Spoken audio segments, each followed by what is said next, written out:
Good afternoon, everyone. Our presentation this afternoon is verifying energy benchmarking data. This is a program that is sponsored by the DC Sustainable Energy Utility and the Department of Energy and Environment in terms of helping provide training and education in the district for some of the initiatives for energy efficiency and performance improvement across the district. So our topic today is verifying energy benchmarking data. So we're going to talk about the procedures and processes for data verification. We're going to talk a little bit about Energy Star verification. If you don't know what that is, I'll explain that. And also about what I'm going to call municipal verifications and some of the differences between those two. Our agenda is going to be covering what is building energy benchmarking. We're going to look at some of the DC benchmarking requirements and verification requirements, talk about the role of verifier, and we have a lot of content to discuss in terms of verifying benchmarking data. So I know you may have questions or comments as we go. If you can just put those in the question Q&A chat, we'll cover those towards the end. I want to try to get through all the content so we make sure that you get a good overview, a good introduction to data verification. My name is Scott Emery. I'm the Office Director, SV Senior Vice President for Baumann Consulting here in Washington, D.C. Here's a short bio and my LinkedIn profile. You can go learn more about me there. I don't want to spend too much time on myself, but there's just some information to share with you. Some other housekeeping items. A lot of the content from this came from Energy Star, EPA's training called Verifying Energy Star Certification Application. So I've included a slide here that gives you a reference to that. I've modified things a good bit, but it's also a good reference tool, as well as information from Energy Star and also what they call the Licensed Professional Guide. So final housekeeping item is the presentation will be made available. The links that you see out throughout the presentation will be made to make those live so you can connect to those resources. You don't see it here on this particular screen, but there will be on some of them down here in the corner a reference. And when you see that reference, that'll be a link to additional information you can look out or seek out to get deeper dive into whatever is being discussed. So let's jump right into our content and talk about what is energy benchmarking. Put very simply, energy benchmarking means that we're going to track a building's energy and water use, and we're going to use a standard metrics to compare that building's performance against past performance or to peer buildings, either nationwide or locally. And it's found that these comparisons help drive improvements in energy performance. They can help improve people's occupancy rates in their buildings and even their property values. So how do we actually do benchmarking? Well, we're going to benchmark data most often, and if not always, but most often using what's called the EPA Energy Star Portfolio Manager tool. And so when you actually use that tool and you put your building's information into it, you're going to get information with respect to an evaluation of your building. So for many properties, but not all, you can get what's called an Energy Star score. That's this number here, this 77. So that number indicates that for this particular building, this Energy Star score is from 1 to 100, that compared to all other buildings of its type across the country, it is equal to or better than about 77% of those buildings. And there's 23% of buildings that actually perform better than it does. You will also see two other important numbers when you do a benchmarking analysis. You will get what is called your site energy use intensity. This is the energy use per square foot per year on your building, at your building site. That's what's used on site of your building. Now, the site energy is oftentimes provided by a power plant, and getting that energy to your building means that not 100% of the energy at the source, the coal, the oil, the natural gas, the nuclear, is actually ending up at your site. And so we see what's called the source energy use intensity.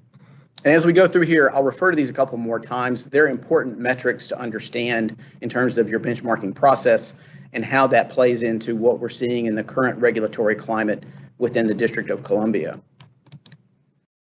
Getting back to that portfolio manager tool, this is really a key resource and key tool. Now, I know this is a very busy slide. The point here is not to drill into the details, but to highlight that the portfolio manager is a very well-established and robust tool for gathering and collecting your building energy performance data and doing it in a structured and systematic way that has been well vetted over many years of use and application.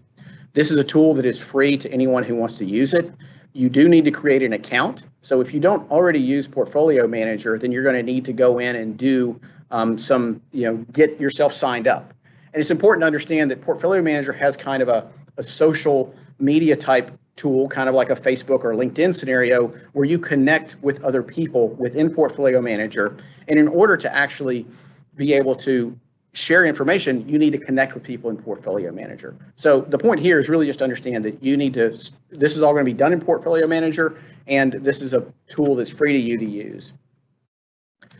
Let's come back for a second and talk about why benchmarking matters. Why are we even here today? Well, there's two pieces of legislation within the District of Columbia. There's the Clean and Affordable Energy Act of 2008, and there's the Clean Energy DC Omnibus Bill Act of 2018. Together, these require that buildings in the district down to 10,000 square feet will eventually, at some point, have to do benchmarking. And that has historically been developed in the following way. So in 2014, starting with 2013 data, buildings over 50,000 square feet plus district-owned buildings above 10,000 square feet began benchmarking their facilities' performance. And that benchmarking data is reported to the District Department of Energy and Environment, DOEE, and it's disclosed publicly. There's a website actually where you can go and see how the buildings that have reported are performing.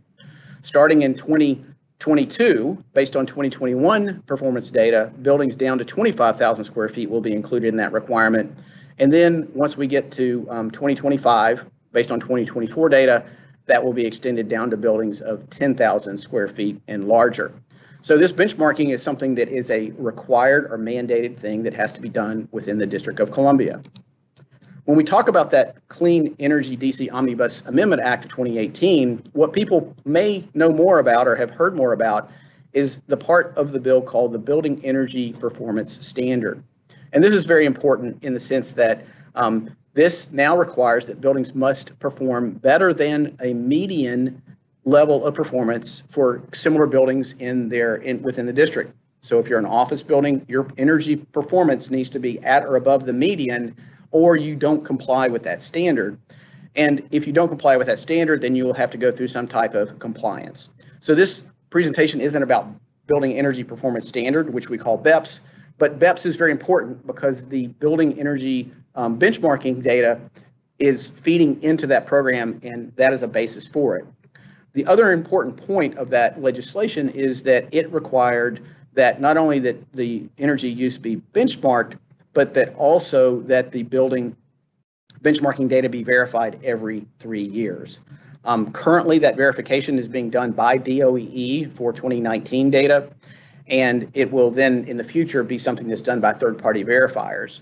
So, and the reason the 2019 data is important is because the Building Energy Performance Standard is going to begin enforcement in January of 2021. So this coming January, based on how buildings are performing or how they performed in 2019, they will either comply with that standard or they will have to go through some activity to reduce energy use in their building.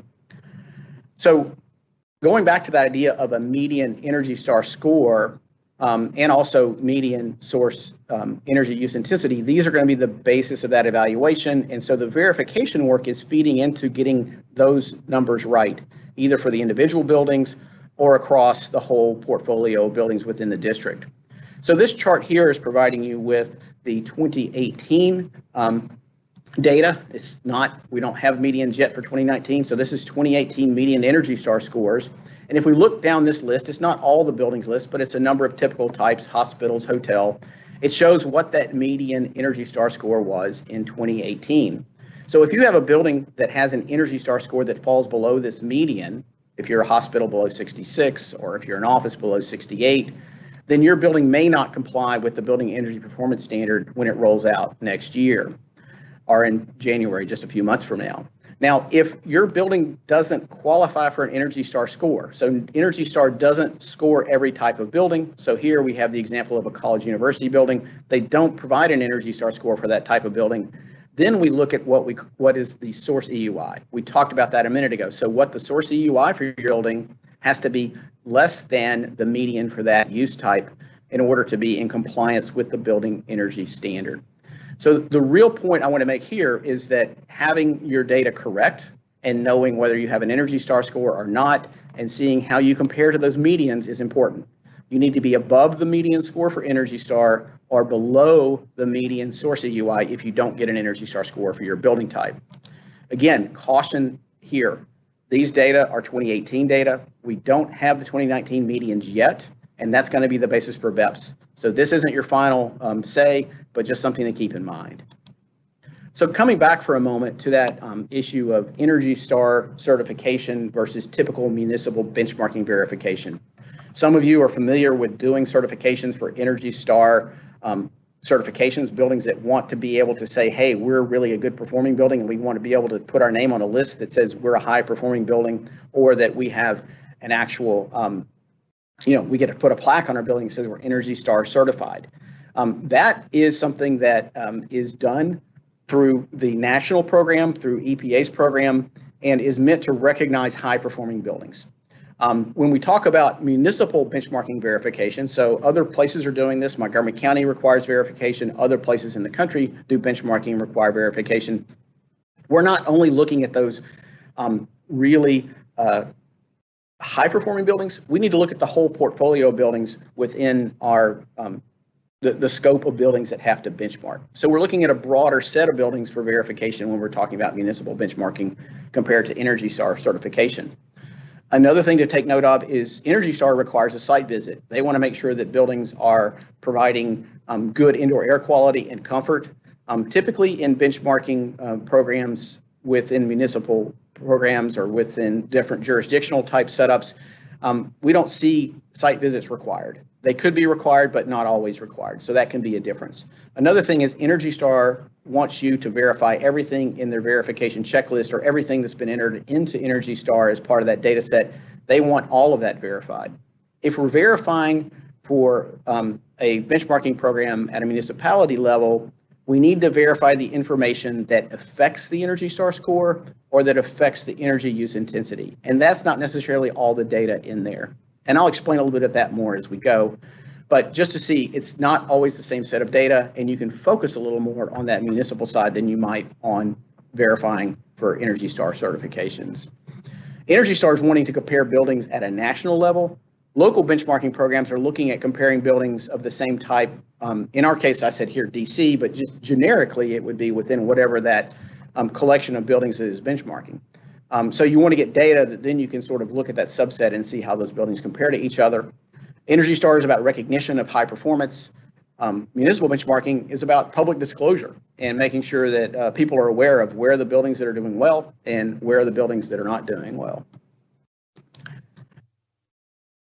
So a word about where we are with DC's verification regulations.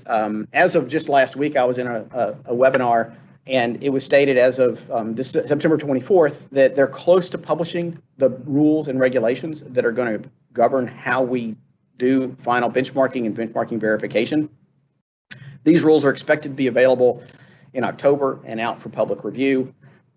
What does that mean? Well, that means that for this presentation today, we don't know what those rules and regulations are. So the content I'm presenting is really about the general idea of verification, our understanding of what is typically required for verification if you're doing verification for a benchmarking program like DC's. This shouldn't be seen as a guidance for compliance. And finally, just once that information is available and published and finalized, verifiers, building owners, and stakeholders need to pay close attention to what the final rules are. So had to get that little caveat in there just to make sure that there wasn't any confusion that we're not here to tell you about what the final rules are. We don't know what they are. We're just another party within the district who will work within those rules when they're available. So what is the role of the verifier? So someone who does the verification, and this is coming from Energy Star in terms of how they view the people that are verifying data for Energy Star, but it applies across any verification. So first off, we want to compare that the building adheres to the benchmarking guidelines. So one thing you will learn once you start working on these projects is Energy Star has a lot of guidelines that explain how data are to be entered, how to evaluate and classify certain situations, and your role as a verifier is to make sure that those guidelines are followed correctly. You also want to make sure that the information provided, whether that be about the property use, how many people are in the building, how many hours the building operates, that property information is correct, and that the energy use are correct, that it represents all of the energy use of the building and that it's been set up correctly within Energy Star Portfolio Manager.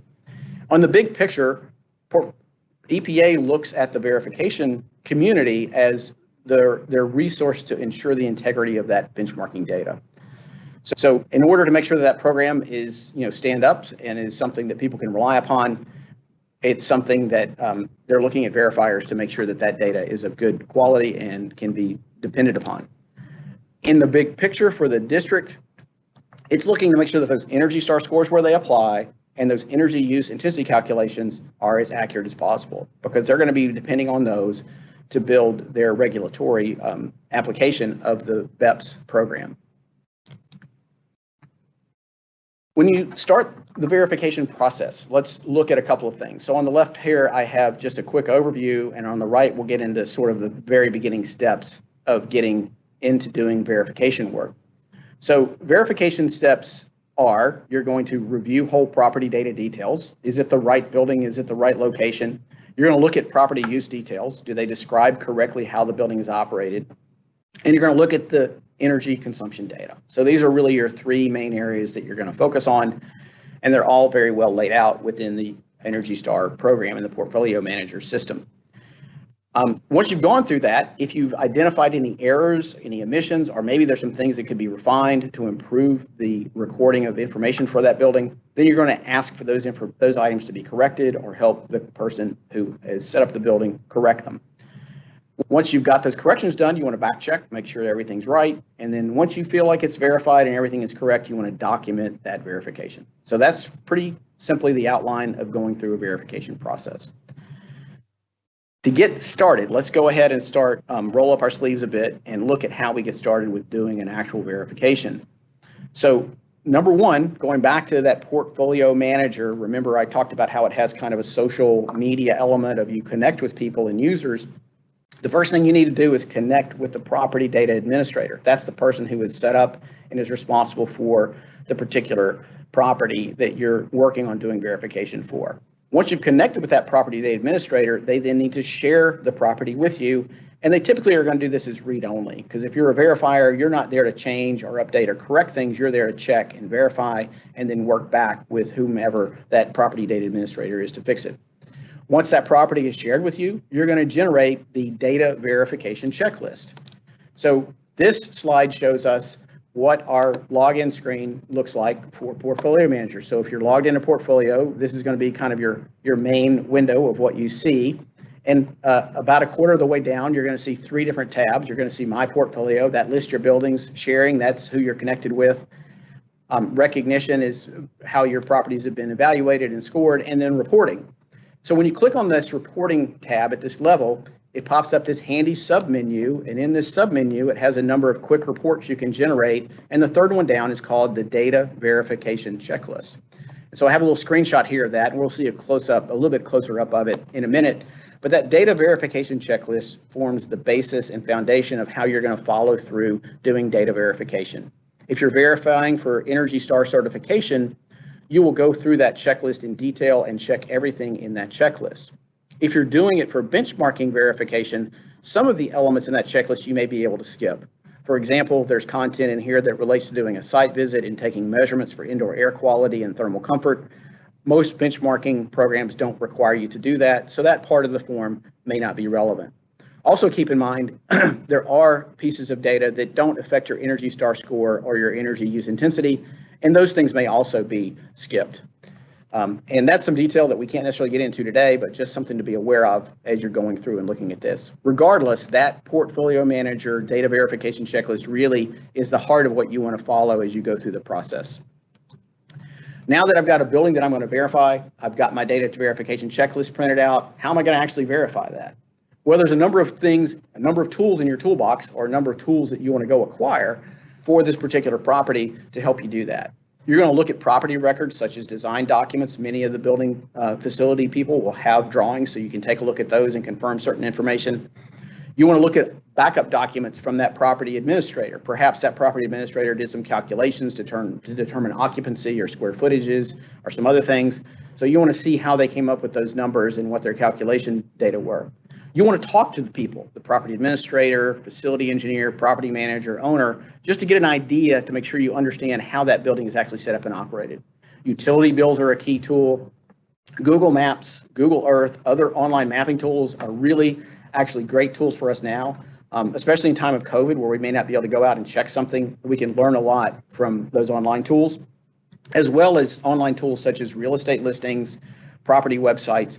These are really excellent tools for back checking as the information seemed to make sense. Another really excellent tool is the Portfolio Manager FAQs and other resources. These are really well done. They're excellent in terms of explaining how data should be entered in. They really cover a lot of different variations and questions you may have. And so I rely on this tool quite a bit, whether it's setting up new benchmarking or actually going through and doing verification to make sure I'm understanding and interpreting things as Portfolio Manager intended to be interpreted. The final thing that is a real asset, and asset's the wrong word, a real strong tool that you may have is a site visit. As I mentioned earlier, Energy Star certifications require a site visit. Now, there are some modifications because of COVID in terms of site visits. If you've already done a site visit within the past, I think 1.5 to 2 years, you can count that site visit for current certifications. And then there's some other criteria. So just check Energy Star on that before you definitely do a site visit. As I mentioned already a couple times, site visits aren't necessarily required for municipal benchmarking programs. However, they can be a really good way to confirm data, energy sources, how many meters are on site, and things like that. I would leave it up to each individual as to whether or not you do a site visit. It does obviously require more time and effort, but it is a really excellent way to just get clarity on things without spending a lot of time trying to track down paperwork or information that may not be readily available. So let's start walking through some of those steps of doing verification. So if we're looking at the basic property information, this is like the metadata. Where's the property located? What's the property name? How big is it? What type of use is it? How much is it occupied? These are really the first things you want to check. Make sure, hey, I'm looking at the right building. Someone gives you a property that gives you an address and whatnot and tells you you're looking for an airport, and you show up and it's actually not an airport, but it's a big warehouse. Okay, well, I'm in the wrong place. Let me make sure I have something here clarified. In terms of verification, this is a medium priority item. It's going to be low to medium effort to verify. It really depends on how well the person's documented it. Typically doesn't take a whole lot to do. You can cross-check against public records and property websites, things like DC tax records and whatnot. Again, Google Maps, Google Earth are good. And if you do a site visit, then this is obviously a really good way to be sure that you've got all that metadata about the property correct. Here's just a little bit bigger shot of that sample of that checklist, the verification checklist. There's a sample on the Portfolio Manager website. You could download that if you want to look through it and see what's actually in that document. Once you've kind of got that basic information down, one of the most important things is to make sure the property type information is correct. So depending on the property, the user may have entered multiple property details. So different properties may have more than one use. So they may have a mix of some residential and office, or they may have office and some retail or restaurant properties. And those uses may be broken out within the details in Portfolio Manager. Portfolio Manager will calculate what the overall building type is based on whatever use type constitutes more than 50% of the total floor area of the building. And it's our responsibility as verifiers to make sure that those items are selected correctly and actually meet all the criteria. So one really specific example is a K through 12 school has to have more than 75% of students in kindergarten or a higher grade. So it's just a little detail you need to check to make sure that that really qualifies as a K through 12 school. A pro tip here is going to be use the tools that they have for you. So at the top here, I actually have a little screenshot of this data definitions and details PDF document. This document is a great resource to understand what the use types are, how they're defined.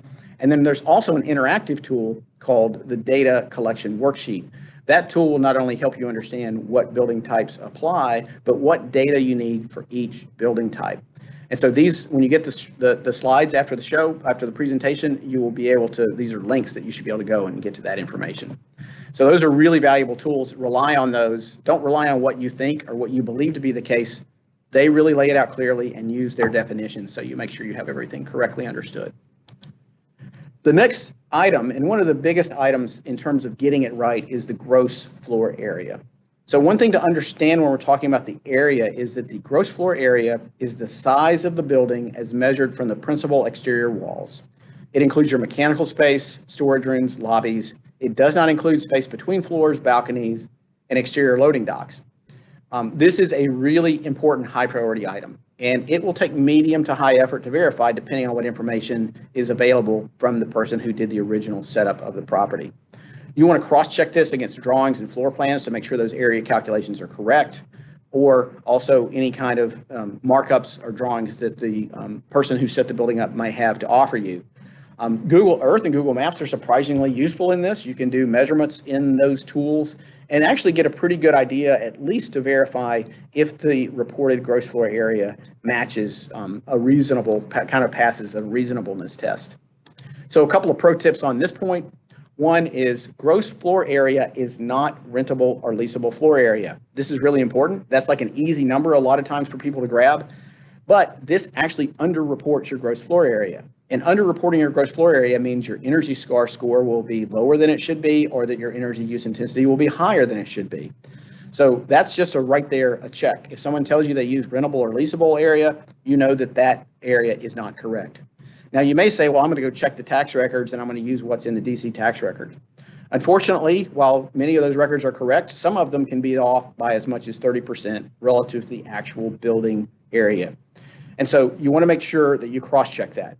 DC tax records is really kind of a proceed with caution information.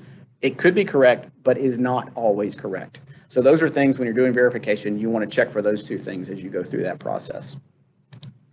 To continue a little bit on gross floor area, one of the areas that tends to be a little more challenging is parking. So we see in a number of cases where people don't quite seem to understand, or they haven't quite got their parking set up correctly.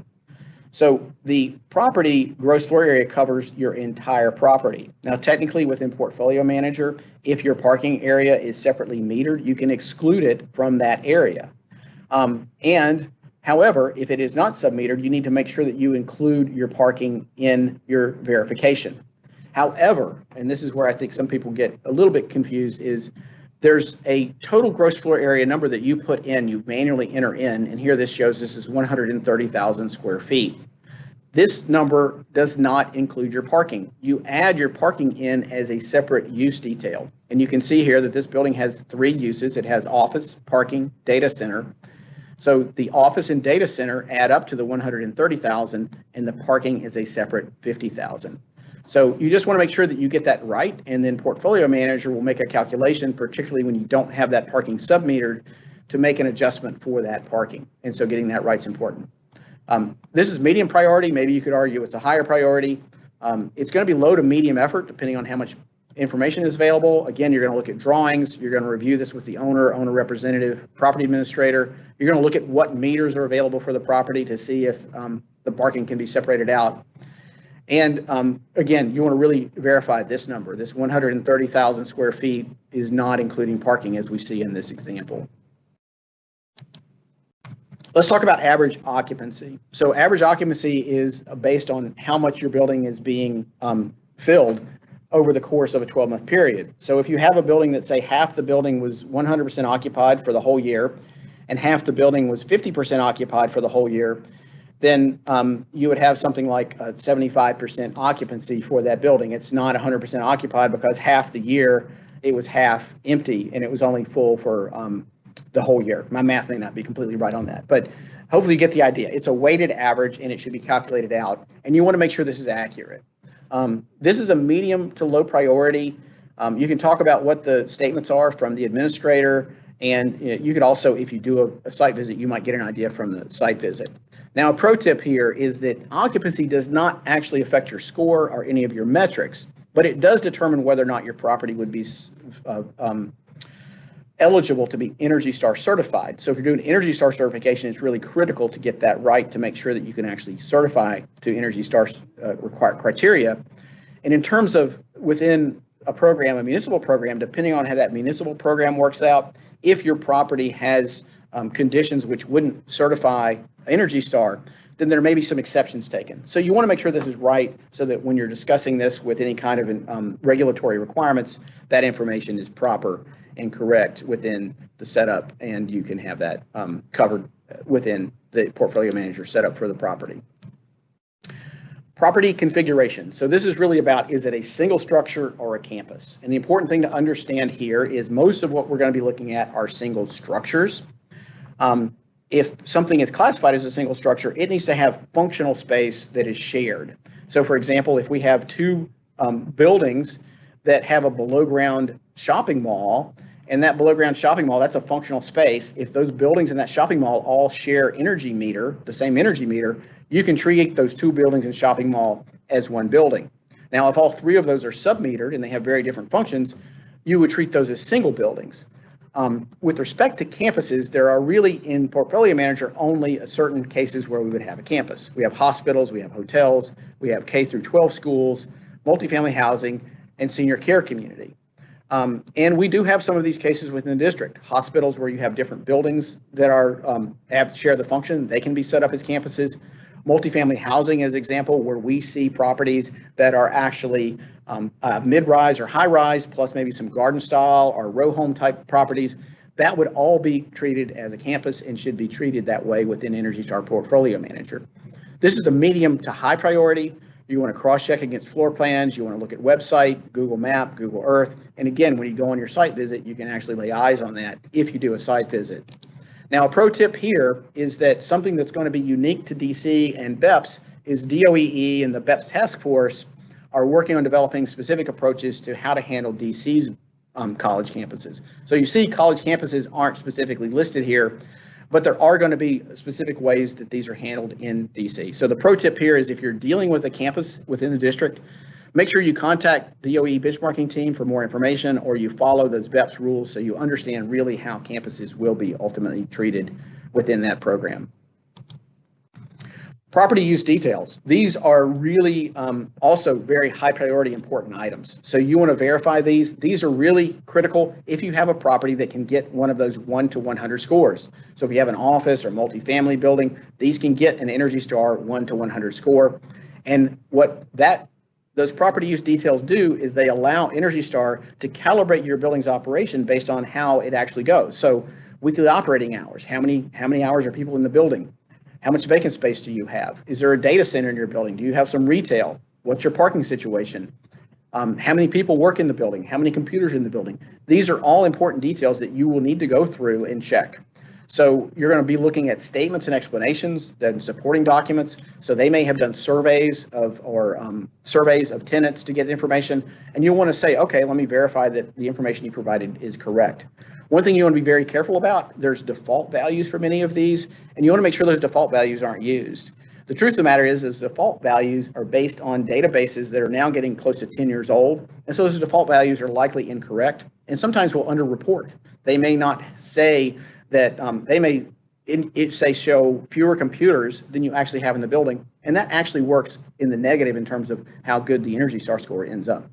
Again, this would be something you could review during a site visit should you do a site visit.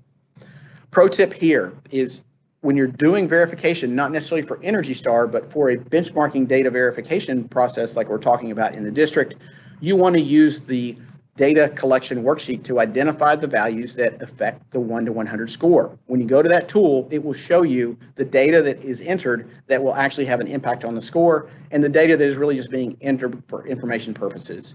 You also will see in an Energy Star application, when you print out that data verification checklist, some items will have a star by them. Those are the ones that affect your score. So when you're doing a verification of a building that gets an Energy Star score, focus on those items that really impact the score. You might want to check the other things too, but in terms of what you really need to check, it's the ones that are going to change the score for that building.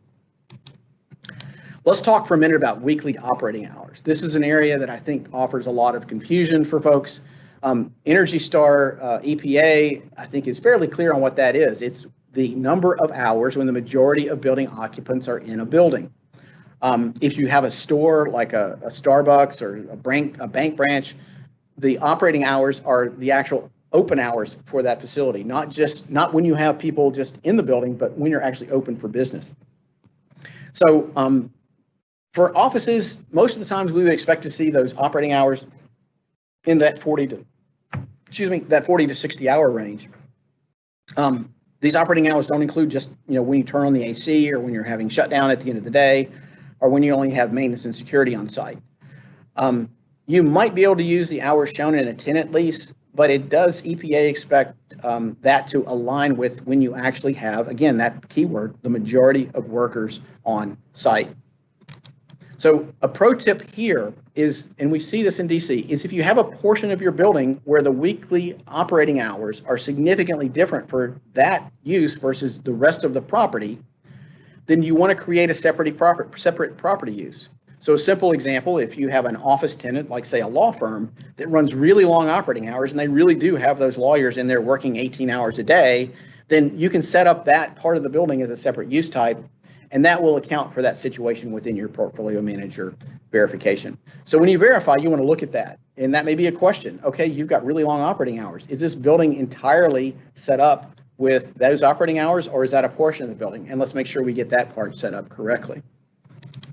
The next key thing is vacant space. Both portfolio manager and the EPA requirements and what I would expect to see within any benchmarking regulations want you to account for vacant space.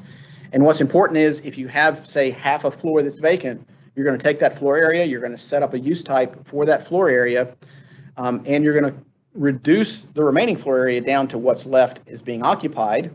I'm getting a little bit too complicated there probably, but anyway, the idea is you set up the vacant space, and then you want to set your operating hours, your workers, and your computers to 0 to show that it's vacant. This is a medium priority item. It's relatively simple to verify. I would typically look at statements and records of vacant versus occupied space that are provided by the administrator. That might be lease information or other information. And again, if it's currently vacant, you can see that if you do a site visit. Another key thing to keep attention to as you go through your look at your verification is, do the buildings have data centers? We actually see this, a surprising number of buildings here actually have areas that would qualify as data centers. But you need to be very clear on, is it really a data center? This is a high density computing setup. You're going to have dedicated cooling system. You're going to have a UPS, uninterruptible power supply. You're going to have raised floors. It's not a server closet. It's not a computer training area. It's not a telecom closet. It's not a print or copy room. One important thing, if you have something set up as a data center, you need to make sure that you get the energy metering right.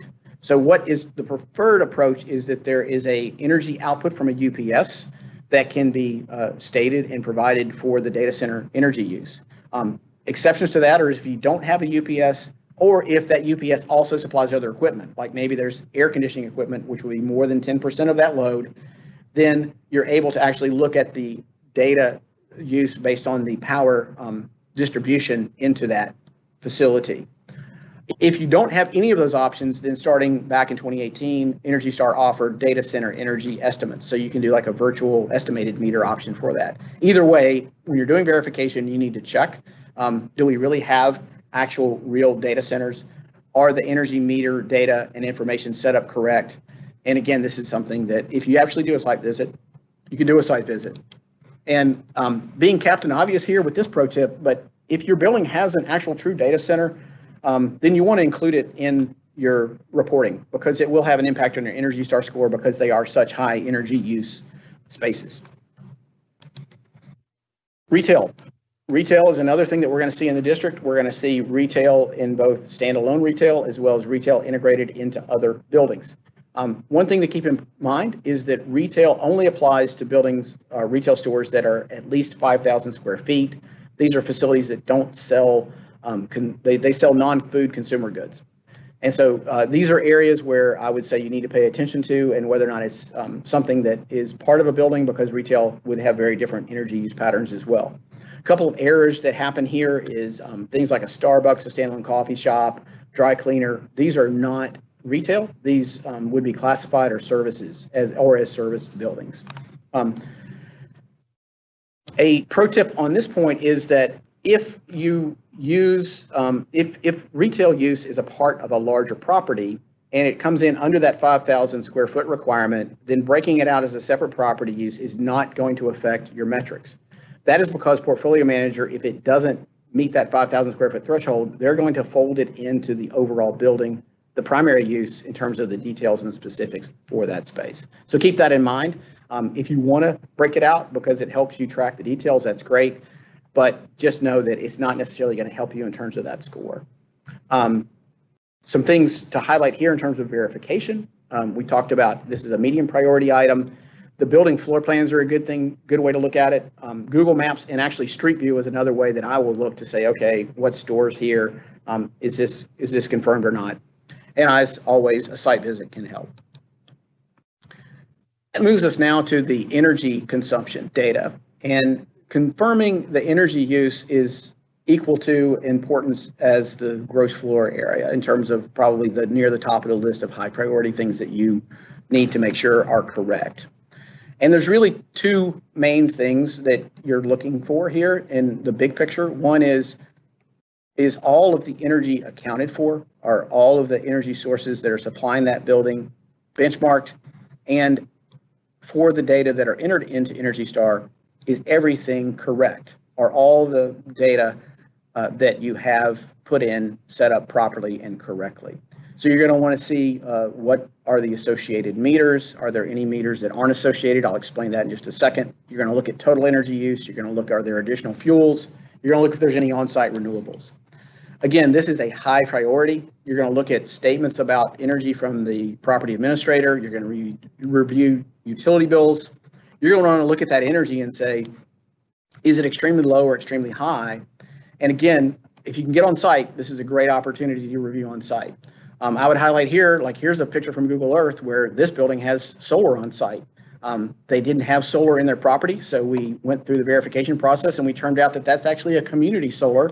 It doesn't impact that building. The energy from that solar is being provided to someone else, so it actually doesn't impact their score. So one of the first things you want to look at are energy data inputs. So you want to verify that the energy use that is reported for that building covers all of the meters associated with the property and that is entered correctly. Make sure the units are correct. You would be surprised at how many times people may not pay attention to the units. We recently worked on a property where they had entered and checked that units entered were in the millions, but actually the units on their bill were in the thousands, and that had a huge impact on their Energy Star score. They went from like, if you could have gotten a negative Energy Star score, they probably would have, but it went to a greatly, much more reasonable, mid 50, 60 range. You want to check a sampling of utility bills. We're not asking you to check every single data entry, particularly on a complex building. They're not asking you to check that, but you want to sample and say, hey, does it look like the data has been entered correctly for this property? So a pro tip here is if you're working off of electric and you want to check electric, you only need to get the December electric bill to check the energy use for the whole year, because Pepco provides in the bill a 13-month summary table at the end, and you can go through that summary table and check to see if those data entries are correct. Another specific thing that we see in the district are buildings that have multiple meters to serve the tenants. So this is particularly true in residential buildings where the building has a meter for each apartment. Now you cannot get that data directly for each apartment and know what each apartment is doing in the interest of privacy. But what you can do is ask the utilities, Pepco and Washington Gas, for aggregate meter data. And so what you do is you get a list of all the meters and you ask them to give you the aggregate data. So they will add up all the energy use for all the meters in the list that you give them, and they will report that back to you. And in fact, you can have that done automatically. And there's a couple of links here that can automatically do that if someone's working on setting that up.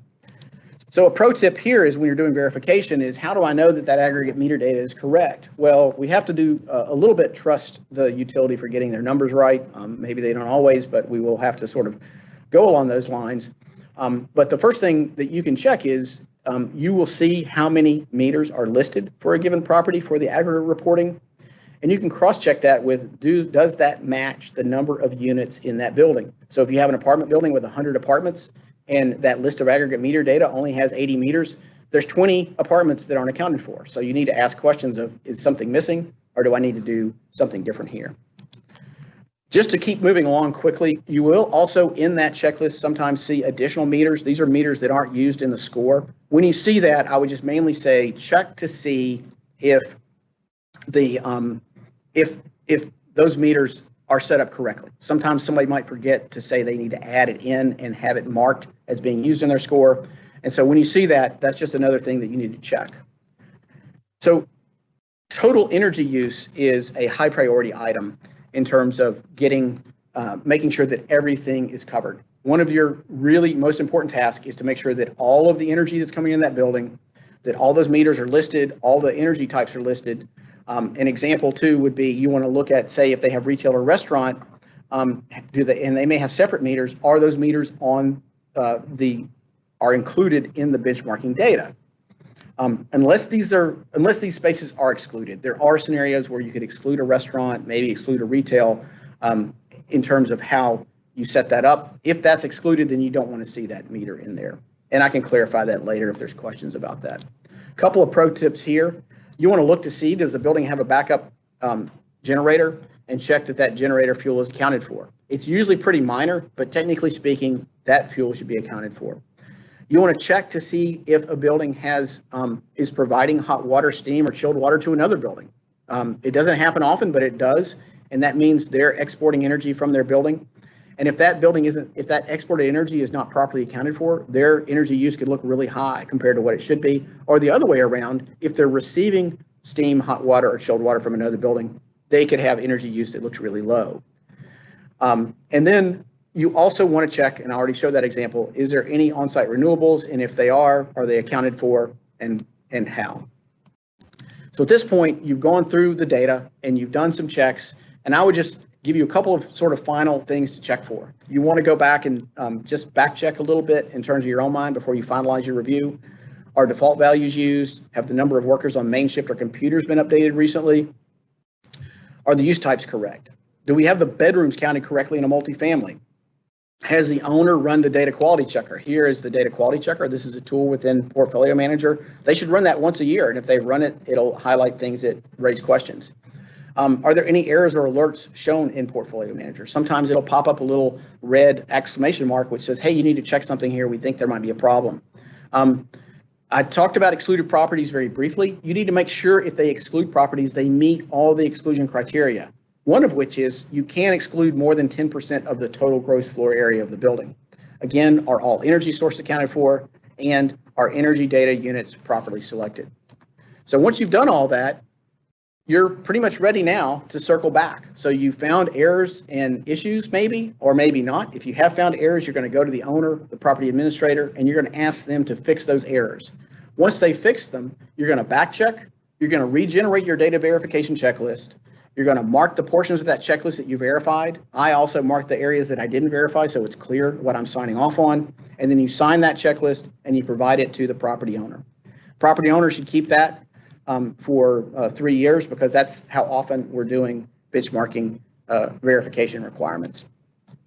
So very quickly, the steps to this process are you review whole property data, review property use, review energy consumption, you get errors, emissions, and refinements taken care of, you back check those details, you document your verification, and now you've successfully completed energy benchmarking data verification.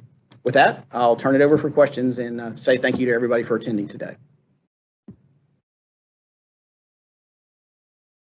Thank you so much, Scott. Really appreciate you presenting. And we do have a few questions. I'm going to go through them in order and then publish them so everybody can see them. The first question is, how can we verify the energy usage being automatically reported / uploaded to eStar Portfolio by Schneider is complete, meaning they have all the meter information? That's a really excellent question. And it's a challenge because we don't know, honestly, and my understanding from talking to DOEE is even if you talk to the utilities, they won't be able to tell you all the meters that serve a particular facility. My advice would be if something seems to be off, like the energy use is extremely low, maybe you want to back check and ask if that list of meters is complete. This is where I would probably, in non-COVID times, go to the facility and actually ask to walk and review the meters that are there and take note of the meters and then try to cross-check if they are all accounted for. All right, thank you, Scott. Now we have another question from Brian. Where can I find the EUI for a museum in DC, as museums are not eligible for an Energy Star score? Question mark. Yeah, so I'm not 100% sure about museums specifically, but if you Google DC benchmarking disclosure, you will get directed to a DOEE webpage that lists the median Energy Star score and median energy use intensities for all the building categories that they have identified as relevant in the city. So it's a simple, it'll be the first page that pops up, and you'll be able to go to that page and you'll see what those median numbers are. Hey, Scott, I can add a little bit to that. This is Patty Boyd from the DC Sustainable Energy Utility. The omnibus legislation that you mentioned earlier also calls out for properties that don't qualify for an Energy Star score. DOEE must come up with an equivalent metric based on source EUI. It actually says it in the legislation. So there's a bunch of, so museums are just one case, right? Labs, we have one large lab in the district, and so we're actually using a labs benchmarking program that exists throughout the nation to get them their median score. The rules are still not, as Scott said, the rules are still not completely specified yet, but that equivalent metric will be set for museums, for for other things that don't qualify to get an Energy Star rating. Does that help? I think so. Thank you so much, Patty. Yep. I'm gonna go right into the next question. The first half, this first question may not be a question that we can answer, and feel free to just say so. But the second question, I think we can. From Anonymous, I heard DC was pushing back the BEPS requirements due to COVID. Have you heard anything about that? Second question is, how would you deal with solar thermal for domestic hot water? Okay, so I actually can give some insight, and I'll let Patty hop in here, but I've been on a number of the different online public meetings. And so in the public meetings, what has been stated is that there's modifications in terms of giving an additional year to comply with BEPS. So not pushing it out, installing or delaying it, but actually extending how long you have to comply due to COVID. And they've also modified the base year for evaluation for buildings that don't comply. So previously the plan would have been 2019 and 2020 energy use data, but due to COVID, the base will be either at the option of the owner, or maybe it's been decided will be based on 2018 and 2019. Maybe before I go to the second question, Patty, do you have maybe some more up-to-date data on that? That's exactly my understanding as well. Okay, great. Solar thermal, that's a really excellent question. I mean, ideally there would be some type of metering, but I also believe that, and maybe Oliver, from benchmarking, I hate to throw you out there, but I believe from a benchmarking standpoint, it would actually end up being just a reducing some of your loads within the building. And so you would see it as a reduction, say, in your gas or electric use for hot water, domestic hot water. So you wouldn't necessarily have to account for solar thermal directly, but indirectly you would see it give you better performance. That's exactly correct, Scott. So any on-site renewable energy generation will not really matter in the Energy Star score benchmarking, but will be accounted for as on-site renewable energy. So it just reduces your energy consumption to your benefit. But I would also add, go to Portfolio Manager and ask the question. I mean, they cover almost any topic you can think of. So they will give you a clear, definite ruling on how to make sure you cover that correctly. All right, thank you, Scott and Oliver. We got 3 more questions. This next one, I can definitely say we can definitely run this question past DOEE, but I will ask it just so it's here in the recording as well. Is 2021 going to be viewed as getting all of the properties owners, management companies up to speed with educating us on how we will be scored and how we can improve? Are there real penalties this year for low scores? If we have low scores, will DOEE walk us through how we can improve within reason for 2022? So Patty, I'm going to just do a lateral and see if you have a better answer or have a good answer for that, because I know you've been more involved with that than I have. Sure. So let's get to the penalty part. The penalty will not be, or the compliance payment will not be required until after the 6th year. So they'll check you after that 6-year compliance cycle to see whether you perform or not. So you have six years to be able to get the building up to speed. There are a lot of resources throughout the district, including the DC Sustainable Energy Utility, the Green Bank. There's now an innovation hub, or a green, a high performance building hub that is going to be coordinating all of the resources from all the different groups, as well as the DOEE benchmarking group, which is, I'm telling you, if you haven't reached out to them before, they're very responsive and they want to help you. So there's resources available now. There's going to be additional resources in the future. So please keep, on the DOEE benchmarking site, everything is there, and please visit the DCSEU website, and we'll, depending on what building you have and what your scenario is, we can offer assistance as well. I think I got all parts of that answer or that question. Did I? Yes, Yep. and I am posting a link in the Q&A to a link to the DCSEU benchmarking in DC page. This has a ton of helpful links, including some of the links that Patty just mentioned, and then also some of the links that Scott has in his presentation. And yeah, great, thank you, Kaylin. And let me add just one thing on the last part of that question. I see it now.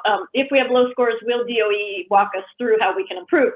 There will be a prescriptive pathway available to buildings. And the intent of that prescriptive pathway is really to help people that don't know what to do next. So pay attention to the prescriptive pathway. The rules for that haven't been completely finalized yet. But if you need help, it's kind of going to be a checklist on what you need to do in order to comply with the standard. So keep your eye out for that one. All right. The next question is from Anonymous. Do you get the energy data from meters or from utility bills? Why do you care about meters when that information is on the bill?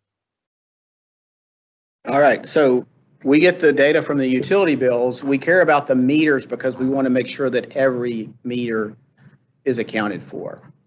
And so the sort of base reference to say, are all the data in the system, is to cross-check with the meters that are present serving a particular property. So hopefully that answers that question. But yes, data would come from the utility bills or from direct upload by the utility into Portfolio Manager.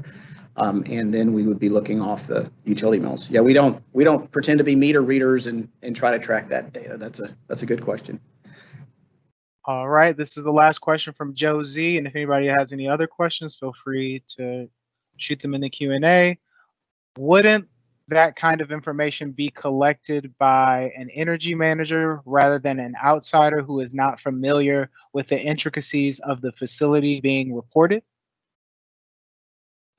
I would say ideally the person who does the benchmarking in the first place is very familiar with the building. Different building owners, a lot of the people we work with are the facility engineers, and they know their building very well. They understand exactly all the meters, how everything is set up. And so I would say that's really the ideal scenario, where there's a facility manager, facility engineer who knows the building, who's doing that setup. Some people will use third-party consultants to do that, which is fine. You just want to make sure that you give that third-party consultant full access to all the information they need to set it up. But I would say yes, a facility person is ideally the one who's doing that hands-on setup if they're so inclined. All right. Well, I'm not seeing any new questions, so and we're kind of at time. So if I don't see any new ones pop up, I'm just gonna start by saying thank you so much to Scott and Oliver at Baumann Consulting. We really appreciate. Oh, wait, one popped in. from Josie. Can utility companies upload the energy data directly to the Energy Star website? In certain cases, they can, and that's the link. I think it was the second or third slide back from where we are now. There's some links on there. So when you get the slides, you should have some live links where you can go to the websites for the utilities and get information on how to have that data automatically populated in Energy Star Portfolio Manager, and when that would be an option. But and they're also very helpful, we found, in terms of helping you get data. They may not always be super quick. DOEE is very quick and responsive. The utilities not so much, but they do ultimately help you out, and they want to help you get that data correct and loaded up into your system. Right. I guess the one comment there is don't wait until the last minute. Don't wait until your benchmarking data is due on April 1st every year. So don't wait till March 30th, 31st to ask for that data. Get started earlier on in each calendar year to make sure your data are uploaded. All right. Thanks again, Scott. I'm going to thank you both, Oliver and Scott, again from Baumann Consulting, and also thank you, Patty, from the DCSEU, for taking the time to answer these questions. And really appreciate your time. And we will be following up with an email. We have all your emails because you registered through the Eventbrite with the information, the presentation that Scott just gave, as well as a link to the recording. So without further ado, thank you guys again, and everybody have a great day. Thank you, Caitlin. Thank you, everybody, for joining.